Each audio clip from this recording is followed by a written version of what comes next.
Hey everyone, it's Ben from Living Survival. I know it's been a while. I've had a lot of gear in-house to test. I have a lot of gear in-house to test, and I've been doing so over the past month or two. Try to get these videos out to you as soon as I can, but I want to make sure that I get a lot of time with them before I release a review. It's getting nicer here in Michigan, so I'm able to get out more. We are still under quarantine here, but I've been doing a lot of work around the yard, and so it's allowed me to use more of these cutting tools that I have to show you and other gear that I have upcoming for reviews. Today we're going to take a look at a new product from Gerber. It's the Versafix Pro. So today we have the new Gerber Versafix Pro. I believe they do have a regular Versafix model. The only real differences that I could see between that one and this one are the skeletonized blade here, just a few cutouts maybe to make it a little bit lighter. You've got sort of this pattern etched into the blade here, and then the sheath that comes with it is this molded sheath instead of a nylon sheath. So let's go over some of the specs real quick. Overall, this is 14.3 inches, so rather small machete knife hybrid, which is what they call it, and that's pretty much exactly what it is. It's basically going to be a utility knife or a camp knife with greater chopping ability, but due to its limited length and limited weight and just limited overall size, the chopping ability isn't as great as you'd find with something a little bit bigger, or maybe a dedicated kukri or dedicated machete.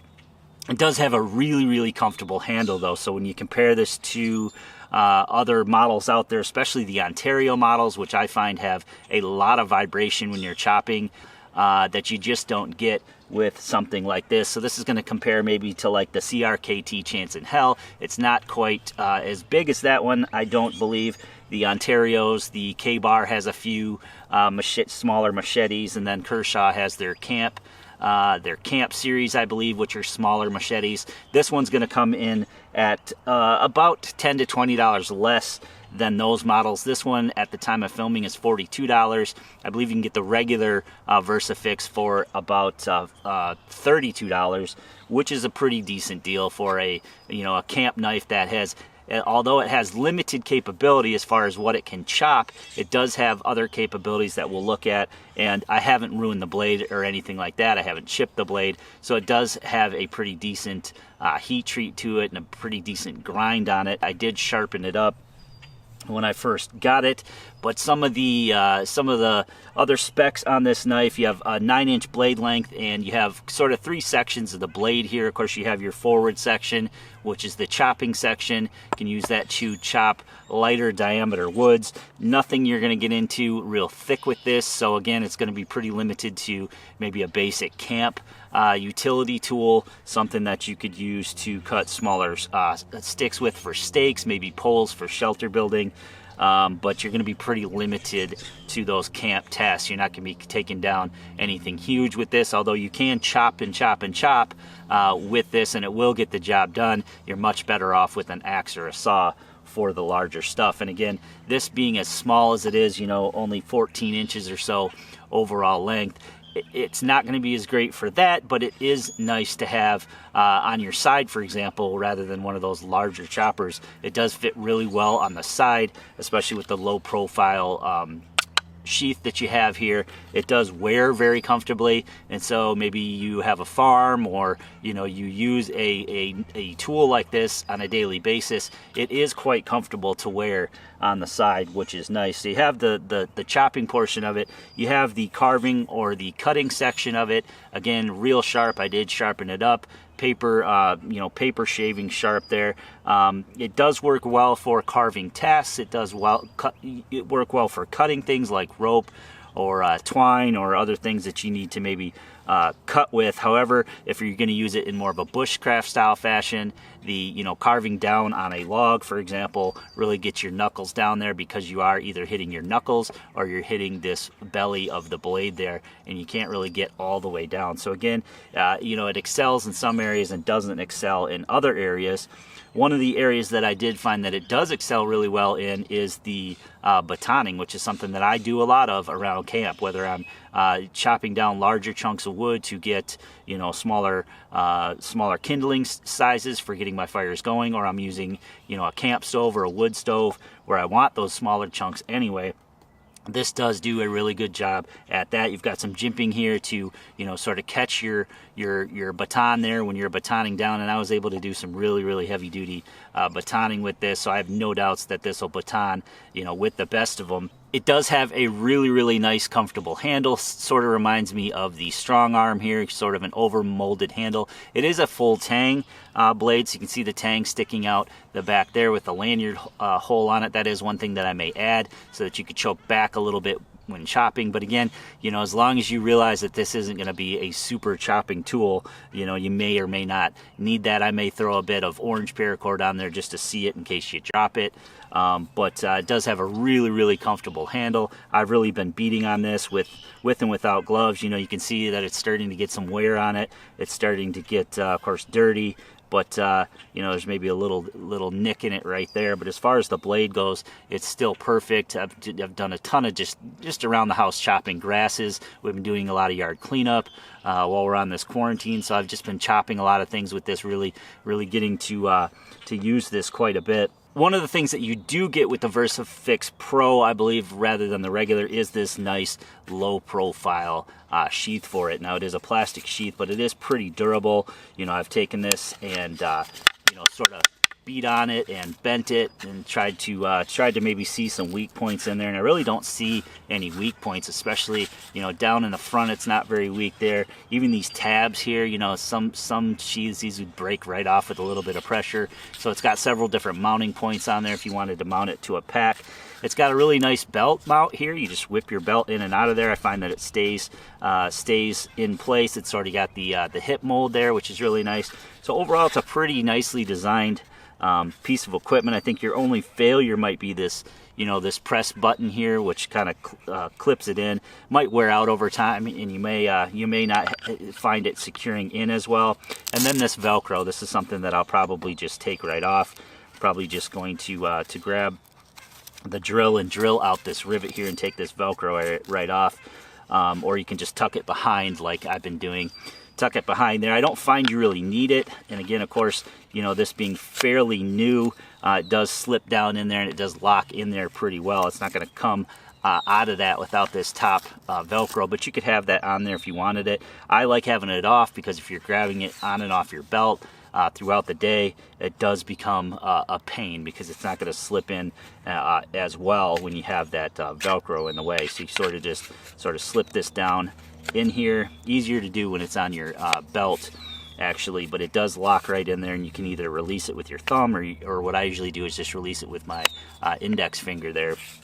So overall, really happy with that sheath. And then again, for the $42 price tag, you know, you're getting something that's a little bit nicer than a nylon sheath that the knife just sort of bobbles around in and doesn't secure to your hip as well as this one does. So I do actually really like the holster. I like that it's low profile. It sticks really close to your leg. It doesn't move around, and the whole thing mounts on the belt really solidly. At least this webbing belt, it's really solid. It doesn't slide back and forth. You've got this Velcro here for extra support. You really don't need it with this sheath. I might just cut it off because it kind of gets in the way after you're removing the blade and putting it back. It kind of gets in the way there. There is a tab that locks it in here. It does lock it in pretty securely, but if you do want that extra security, you could use that Velcro strap there. I haven't had it come off without the Velcro on it. So one of two ways to deploy it here. You can just use your thumb and depress that. You got quick deploy here. It is pretty quick to stow back in there once you get the hang of it. You just snap it right back in, or you can use your forefinger here, index finger. You just press on it, and that allows the quick release as well. So however you're more comfortable with doing it, it's pretty easy to get out, pretty easy to secure back in there. And then if you do want the extra security of that Velcro, you've got it there.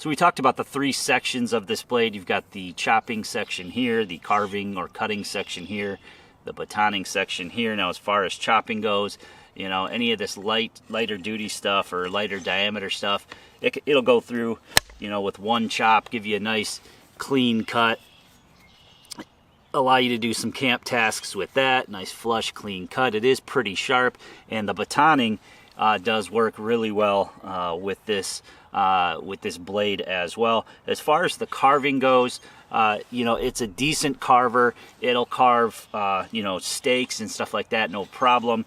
When it comes to doing like feather sticks, which is something a lot of people like to do with their knife, you know, this might be a little bit cumbersome for that. You know, it'll do them, but the problem is that when you get down to the end of the stick here, you sort of run out of room because the chopping portion of the blade and your knuckles on the handle sort of get in the way there, and you're left with this gap here. So I mean, not a big deal if you curl up higher on the stick and just stop. You know, you can certainly do that. It's certainly sharp enough to do some decent curls. You can see I'm getting some really nice curls here. Now this is a green piece of wood, but same would go for a drier piece of wood. You can get some curls there. Just keep in mind you're not going to really be able to go all the way down to the ground, and when you don't have gloves on, you know, you're going to be hitting your knuckles every time, which is something that I found to be pretty annoying. So chopping large diameter wood, maybe not quite this blade's forte. It just, again, doesn't have the beef up top, but what it does really excel at, and something that I do use around camp quite a bit, is batoning down larger chunks of wood. I've got this seasoned red oak here, and I got to hit it with a pretty big chunk of oak here to get through. You know, if I were using any softer wood here, it wouldn't be able to pound my baton in. But it does do pretty well at batoning even this really thick, heavy wood here. If I can hold onto my my stick here, or my log, you do have that jimping up top here that really does help with the keeping your wood from slipping off, which I really like.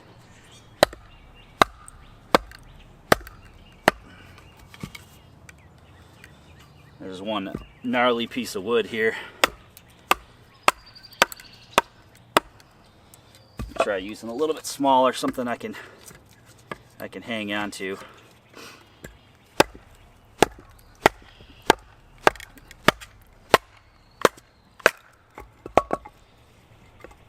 So it'll get through some pretty nasty wood.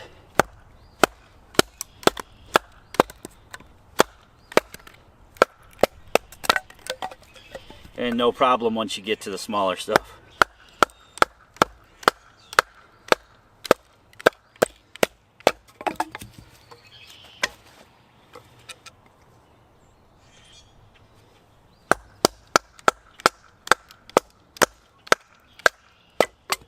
Now the question everyone's going to ask is, will it throw sparks from a ferro rod? Now, although this edge isn't very sharp, you could easily put it on a vise and sort of file that down, which is something that I may do.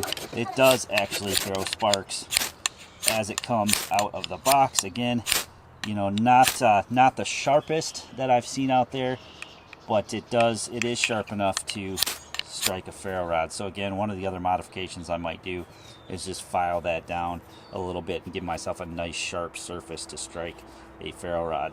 So of course it doesn't have the chopping capabilities as other larger chopping style knives that we've shown on the channel, maybe from Tops or from Ontario, from K-Bar. Those are going to be a little bit heavier, they're going to be a little bit longer, and they do chop a little bit better. But for just a affordable camp style machete slash hybrid knife, it does work pretty well. It really excels in the batoning, which is something that I really like.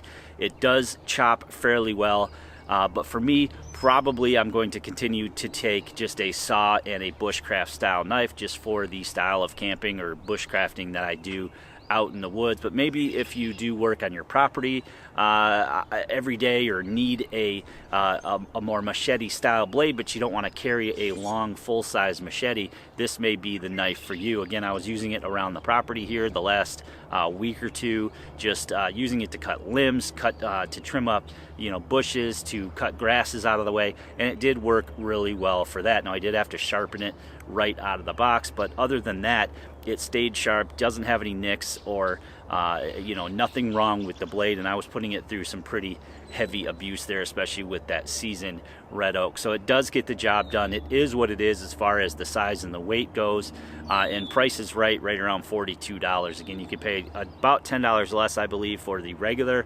Versafix, if that is still available. And there are other models out there that, again, are going to be a little bit heavier, a little bit longer, and maybe a little bit better for an additional $20. Or if you want to jump up into more of the semi-custom market, get yourself a Tops, for example, you know, you're going to get up over $100, and those are definitely going to do the chopping tasks that you need. I've never really been one that relied much on a heavy-duty chopping knife. Again, I'm more of a saw, axe, and a smaller blade type person. That tends to get the job done for the uses that I have. But I wanted to show this off to you. Maybe there's someone out there that will really enjoy this knife and really like it. So let me know in the comment section what you guys would use it for. Make sure you give me a big thumbs up on this video. More reviews to come now that the weather is getting nicer, now that I've gotten more done around here. Definitely some more reviews in the works. So stay tuned for that. If you haven't already done so, you can share this video to your friends on your social media, and make sure you click that red subscribe button and the notification bell to be notified of those new videos.